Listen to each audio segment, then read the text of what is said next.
সম্মানিত দর্শক মণ্ডলী, লায়লা কনভেনশন হল নিবেদিত এসএফ টিভির নিয়মিত আয়োজন জনতার জিজ্ঞাসা অনুষ্ঠানে আজকে এসএফ টিভির স্টুডিওতে হাজির হয়েছেন বরাবরের মতো একজন রাজনীতিবিদ। যেহেতু অনুষ্ঠান জনতার জিজ্ঞাসা, তাই জনতার জিজ্ঞাসার উত্তর দিতেই আমরা রাজনীতিবিদদেরকেই এই অনুষ্ঠানে বিশেষত দাওয়াত করে থাকি। সেই নিমন্ত্রণে সাড়া দিয়ে আজকে আমাদের স্টুডিওতে যিনি হাজির হয়েছেন তিনি হলেন ইসলামী আন্দোলন বাংলাদেশ চুয়াডাঙ্গা জেলা শাখার সহসভাপতি ও চুয়াডাঙ্গা জেলার 1 আসনের মনোনয়ন এমপি পদপ্রার্থী মাওলানা মোহাম্মদ জহুরুল ইসলাম। আজকে যেহেতু জহুরুল ইসলাম আমাদের এখানে উপস্থিত হয়েছেন, আমরা জনতার প্রশ্ন ওনার কাছে রাখব এবং সেই অনুসারেই আমাদের প্রশ্নের উনি উত্তর দেবেন। কেমন আছেন জহুরুল? আলহামদুলিল্লাহ ভালো আছেন? ভালো আছে, আল্লাহর রহমতে। আপনাকে অসংখ্য ধন্যবাদ এসএফ টিভির পক্ষ থেকে।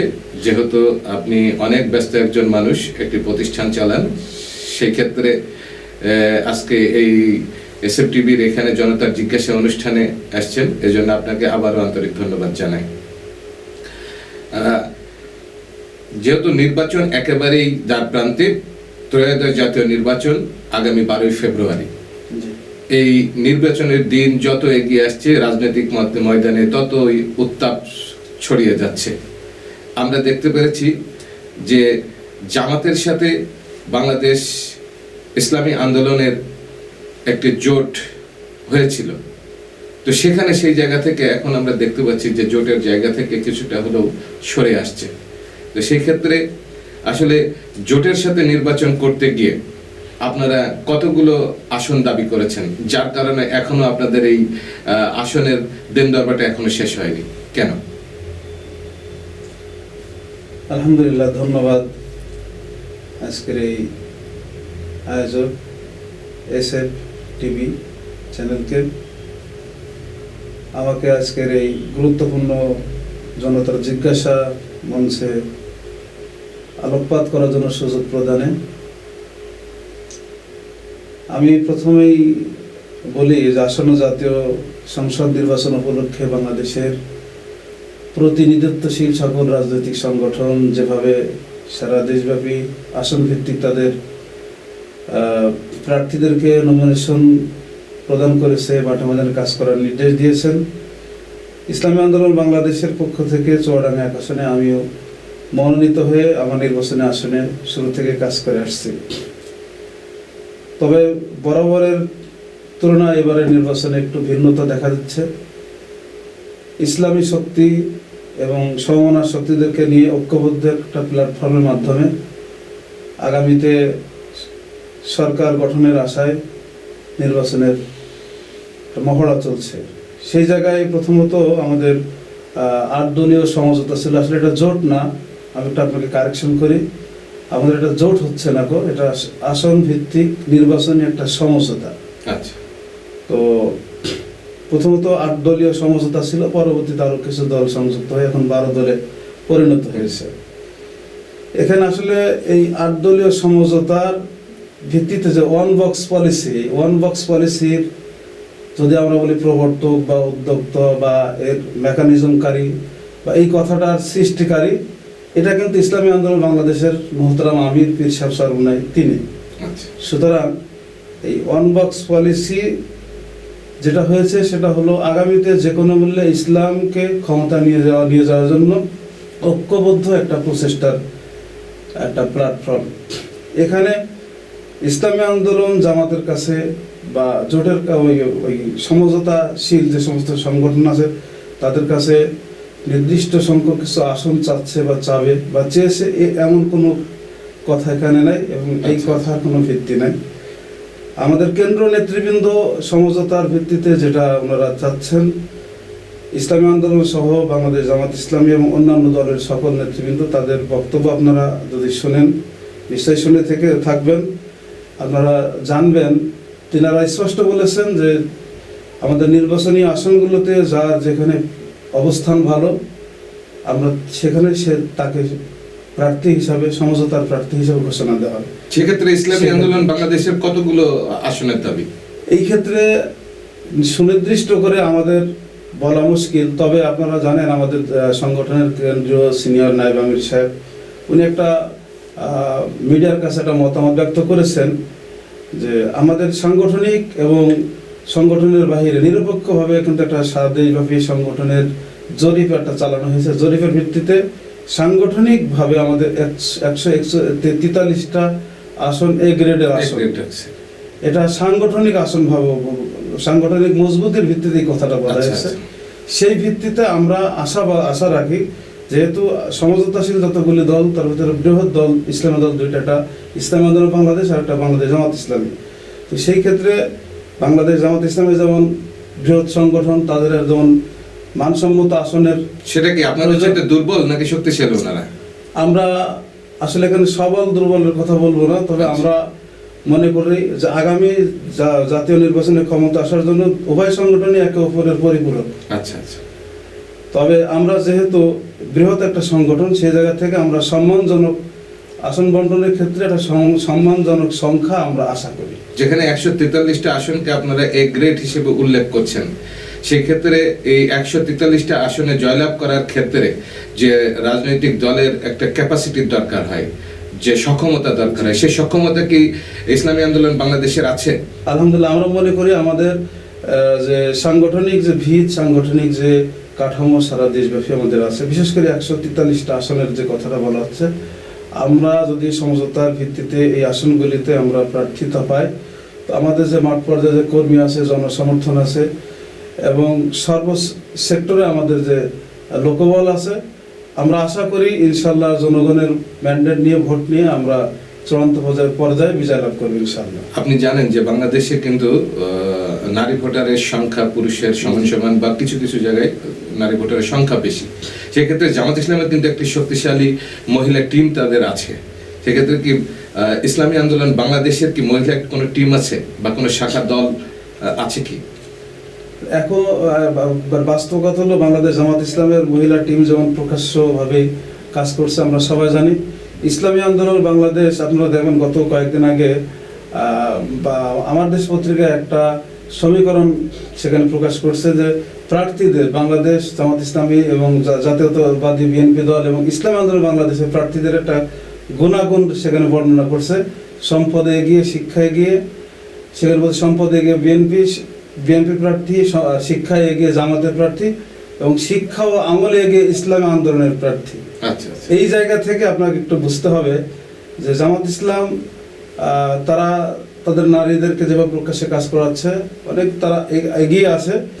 আমাদের সংগঠনের নেতাকর্মীরা এবং আমাদের নারী কর্মীরাও ইনশাল্লাহ কাজ করতেছে, সেটা সাধ্য অনুযায়ী আমলের উপরে নির্ভর করে এবং ইসলামের গণ্ডির ভিতরে থেকে কাজ করতেছে ইনশাল্লাহ। আমাদের নারী কর্মীদের কার্যক্রম যথেষ্ট চলমান আছে। সেক্ষেত্রে তো আকীদার মতো পার্থক্য আছে, কিছু অবশ্যই সেখানে কিছু ব্যাপার আছে, আমল আকীদার ব্যাপার সেখানে আছে। আর এই জায়গার কারণে, এই ব্যাপারটার কারণে সাধারণ মানুষের নজরে আসছে না যে ইসলাম আন্দোলনেরও নারী কর্মী আছে। আচ্ছা আচ্ছা। কিন্তু আমাদের 12 ফেব্রুয়ারি যে নির্বাচন হতে যাচ্ছে, ত্রয়োদশ জাতীয় নির্বাচন, এই নির্বাচনে চুয়াডাঙ্গা জেলার 1 আসনের যে সমস্ত প্রার্থী আছেন, বিশেষ করে বিএনপির ধানের শীষের প্রার্থী এবং জামাতের যিনি প্রার্থী আছেন, ওনাদের একটা ব্যাপক পরিচিতি আছে, কিন্তু সেই হিসেবে তো এই অঞ্চলের মানুষ আপনাকে অতটা চিনে না। তো না চিনে কি জনগণ আপনাকে ভোট দেবে বলে মনে হয়? আসলে আমি আপনাকে একটু ক্লিয়ার করি যে যেটা বলা হচ্ছে যে আমাকে চেনে না, না চেনার কিছু নেই। আমার মনে হয় চুয়াডাঙ্গাতে বা যারা প্রার্থী, বিশেষ করে জাতীয়তাবাদী দল বিএনপির পক্ষ থেকে আমাদের শরীফুজ্জামান শরীফ ভাই আছেন, বাংলাদেশ জামাতের পক্ষ থেকে অ্যাডভোকেট মাসুদ পারভেজ রাসেল ভাই আছেন। আমি এবং শরীফুজ্জামান ভাই চুয়াডাঙ্গার 1 আসনের দুইজনই কিন্তু পুরনো। আমি 18 সালে নির্বাচন করেছি, শরীফ ভাই 18 সালে নির্বাচন করেছি। সেই সুবাদে আমাদের দুজনের পুরনো পরিচিতি আছে, কিন্তু অ্যাডভোকেট মাসুদ পারভেজ রাসেল ভাই কিন্তু নতুন। আচ্ছা। সেই জায়গা থেকে তার যথেষ্ট পরিচিতি আছে এবং আমাদেরও পরিচিতি আছে, না চেনার কিছু নেই। এটা যেটা মানুষ কেউ যদি মনে করে থাকে, আমি মনে করব সেটা। আপনি যেটা বললেন যে আসন সমঝোতার যে বিষয়, আর আপনাদের জোট না আসন সমঝোতা, যদি আসন সমঝোতায় জামাতের সাথে যদি ঐক্যভাবে আপনারা যদি নির্বাচন করেন, সেক্ষেত্রে চুয়াডাঙ্গা জেলার এই এক আসনের যদি আপনি মনোনীত প্রার্থী যদি না হন বাংলাদেশ ইসলামী আন্দোলন বাংলাদেশের পক্ষ থেকে, তাহলে সেক্ষেত্রে তখন আপনি নির্বাচনটা কিভাবে করবেন? দেখেন, আমরা ইসলামী আন্দোলন যারা করি, আমরা একটা আদর্শের ভিত্তিতে সংগঠন করি, আমরা একটা আদর্শিক সংগঠন। আমরা সর্বদা আমাদের কেন্দ্রীয় নির্দেশনা ফলো করি। আমাকে আমার সংগঠন নির্বাচনের জন্য মাঠে ছেড়েছে, মাঠে কাজ করতে নির্দেশ দিয়েছেন। আমার সংগঠনের সর্বোচ্চ নেতারা কেন্দ্র থেকে বা কেন্দ্র আমির যদি আমাকে নির্দেশনা দেয়, আজকে থেকে তুমি প্রত্যাহার করে নাও, তোমাকে অমুকের ভোট করতে হবে বা সমঝোতাশীল অমুক দলের অমুক প্রার্থীর ভোট করতে হবে, কেন্দ্র যে নির্দেশনা দেবে আমি তাৎক্ষণিক কেন্দ্রকে স্বাগতম জানিয়ে, কেন্দ্রের নির্দেশকে স্বাগতম জানিয়ে আমি তার কর্মী হিসেবে কাজ করবো। সমঝোতার এই দিন দরবারটা আসলে কত তারিখ পর্যন্ত শেষ হওয়ার একটা সম্ভাবনা আছে? এটা আসলে সঠিকভাবে বলা মুশকিল, তবে আমরা যতটুকু বিভিন্ন মাধ্যমে জানতে পাচ্ছি যে খুব দ্রুত সময়ের ভিতরেই এই যে সংকট যেটা হয়েছে, এই সংকটটা নিরসন হবে ইনশাল্লাহ।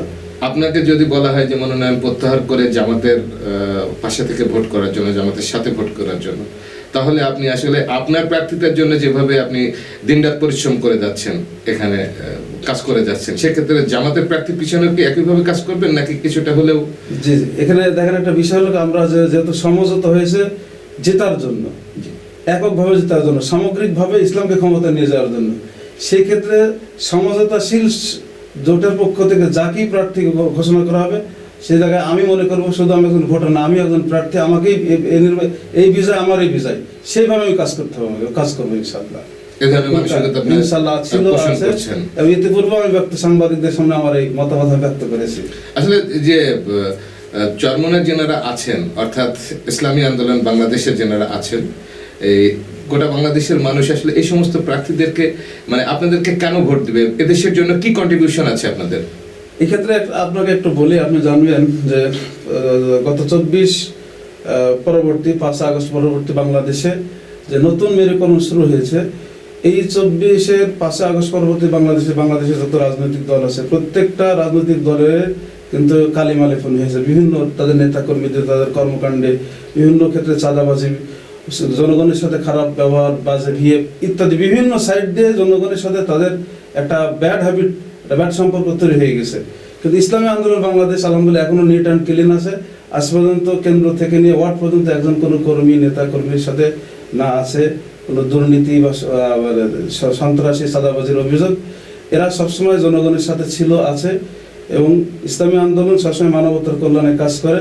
আর জাতীয় চাই আগামীতে বিগত 54 বছরে যাদের দ্বারা শোষিত হয়েছে, যাদেরকে ভালোবেসে বিশ্বাস করে ক্ষমতার মসনদে পাঠিয়েছে, তাদের কাছ থেকে তারা প্রহসনের শিকার হয়েছে, ধোঁকার শিকার হয়েছে, সেই জায়গা থেকে এই 18 মাসে 5 আগস্ট পরবর্তী আর চলমান সময় মুহূর্ত পর্যন্ত 18 মাসে ইসলামী আন্দোলনের কর্মীদের ভিতরে মানুষ যে সততা দেখেছে, মানুষ যে আমল আখলাকের দৃশ্য দেখেছে, সেই জায়গা থেকে ইসলামী আন্দোলনকে তারা তাদের প্রয়োজনে বেছে নেবে বলে আমি মনে করি।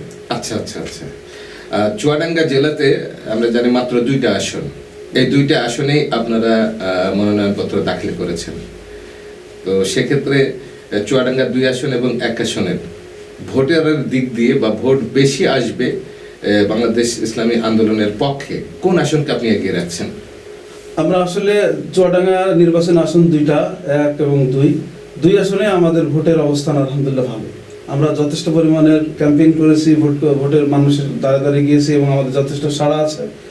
2 আসনেই আমাদের ভোটের অবস্থান ভালো। সেক্ষেত্রে আমরা আমাদের কেন্দ্রীয় সমঝোতা যে লিয়াজ কমিটি আছে, তাদের কাছে আমাদের একটা জোরালো দাবি আছে, চুয়াডাঙ্গাতে যে কোনো একটা আসন আমাদেরকে দিতে হবে। যেহেতু চুয়াডাঙ্গা আমরা আগেই বলেছি আপনাকে 143টা এ গ্রেড মানের আসন আছে, সেই এ গ্রেড মানের আসন বা জেলার ভিতর থেকে চুয়াডাঙ্গা একটা অন্যতম জেলা। আমরা চুয়াডাঙ্গা আমাদের সাংগঠনিক অবস্থা অনেক মজবুত, অনেক শক্তিশালী, এবং সর্ব সেক্টরে আমাদের কর্মী আছে, জনবল আছে। সেই জায়গা থেকে আমরা কেন্দ্রের কাছে আমাদের আবেদন বা প্রত্যাশা, চুয়াডাঙ্গাতে যে কোনো একটা আসন আমরা চাই। আচ্ছা, যে কোনো একটা আসন, এবং যে কোনো একটা আসন যদি আমরা পাই, ইনশাল্লাহ আমরা আশা করি আমাদের সাথে যারা সমঝোতাশীল সংগঠন যারা আছে সবাইকে নিয়ে এবং এই চুয়াডাঙ্গার আপামর সাধারণ জনগণকে নিয়ে ইনশাল্লাহ আমরা বিজয়ের চূড়ান্ত পর্যায়ে পৌঁছতে সক্ষম হই। আচ্ছা, যদি চুয়াডাঙ্গা এক আসনেই আপনার কেন্দ্র থেকে যদি মনোনীত করে থাকে আপনাকে, আর এই এলাকার জনগণ যদি আপনাকে নির্বাচনে নির্বাচিত করে, তাহলে এই এক আসনের সাধারণ জনগণের জন্য নির্বাচিত হওয়ার পর প্রধান কোন কাজগুলো করবেন? দেখেন, একজন মানুষ সুন্দর, সুষ্ঠু এবং সুখী সমৃদ্ধভাবে যদি বসবাস করতে, তাহলে তার মৌলিক 5টা জিনিস লাগে। একটা সমাজের ভিতরে 5টা জিনিস যদি থাকে, সে সমাজ সুখী সমাজ, সমৃদ্ধশালী সমাজ। আপনার খাদ্য, বস্ত্র, বাসস্থান, চিকিৎসা এবং শিক্ষা। একটা মানুষের সুন্দরভাবে জীবনযাপনের জন্য 5টা অপরিহার্য উপাদান। একটা সমাজের সুন্দরভাবে চলার জন্য 5টা অপরিহার্য উপাদান। আমি যদি নির্বাচিত হই, আপনাকে খুব সহজ শর্টকাটে কথা বলি, আমি নির্বাচিত হলে এই 5টা বিষয়ে যাতে আমার নির্বাচনী আসনের মানুষ, সকল শ্রেণী পেশার মানুষ যেন এই 5টা বিষয়ের উপরে মানে তারা 5টা বিষয়ে তারা মালিক হতে পারে, অর্থাৎ তাদের ঘাটতি যে আছে এই ঘাটতি পূরণ করার চেষ্টা করব। চিকিৎসা, শিক্ষা, খাদ্য, বাসস্থান এবং যে বস্ত্র যে বিষয়গুলি আছে, এই সবগুলোর ঘাটতি আমি আমার জনগণকে নিয়ে পূরণ করার চেষ্টা করব। এটাই হচ্ছে যে আপনার প্রথম কাজ। প্রথম কাজ। সম্মানিত দর্শক, এসএফটিভির নিয়মিত আয়োজন লায়লা কনভেনশন হল নিবেদিত জনতার জিজ্ঞাসার অনুষ্ঠানের আজকে যিনি অতিথি আমাদের এখানে উপস্থিত হয়েছেন, চুয়াডাঙ্গা জেলার এক আসনের ইসলামী আন্দোলন বাংলাদেশের জেলা শাখার সহসভাপতি ও এক আসনের এমপি পদপ্রার্থী, এ অবধি পর্যন্ত, সমঝোতার আগ পর্যন্ত ওনার কাছে জনসাধারণের যে জিজ্ঞাসা ছিল সেই জিজ্ঞাসাগুলো ওনার কাছে রেখেছি এবং উনি সাবলীলভাবেই উত্তর দিয়েছে। আমরাও চাই গোটা বাংলাদেশের যারা নির্বাচনী এই নির্বাচনে যারা অংশগ্রহণ করতে চায় এবং নির্বাচনে যারা বিজয়ী হয় এবং বিজয়ী হলে তারা যাতে আগামীর যে সুন্দর বাংলাদেশ, সেই বাংলাদেশকে সুন্দরভাবে বিনির্মাণ করার ক্ষেত্রে প্রত্যেকের জায়গা থেকেই তারা কাজ করে যাবে। শুধুমাত্র স্টুডিওর ক্যামেরার সামনে নয়, জনসাধারণের সামনে দেওয়া যে প্রতিশ্রুতি, সেই প্রতিশ্রুতি বাস্তবায়ন করার জন্য তারা নিরলসভাবে কাজ করবে, এই প্রত্যাশাই আজকে এই পর্যন্তই। ধন্যবাদ সকলকে। ধন্যবাদ আজকের আমাদের অতিথি জহুরুল ইসলামের কাছে যে আপনার কাছ থেকে আমরা মূল্যবান সময় নিয়ে জনতার অনেক জিজ্ঞাসার উত্তর আপনি দিয়েছেন। আমরাও চাই যে আগামী দিনে আপনারা আপনাদের জায়গা থেকে রাষ্ট্র গঠনের ক্ষেত্রে কন্ট্রিবিউশন রাখবেন, এটাই আমাদের কামনা। ধন্যবাদ সকলকে। আসসালামু আলাইকুম।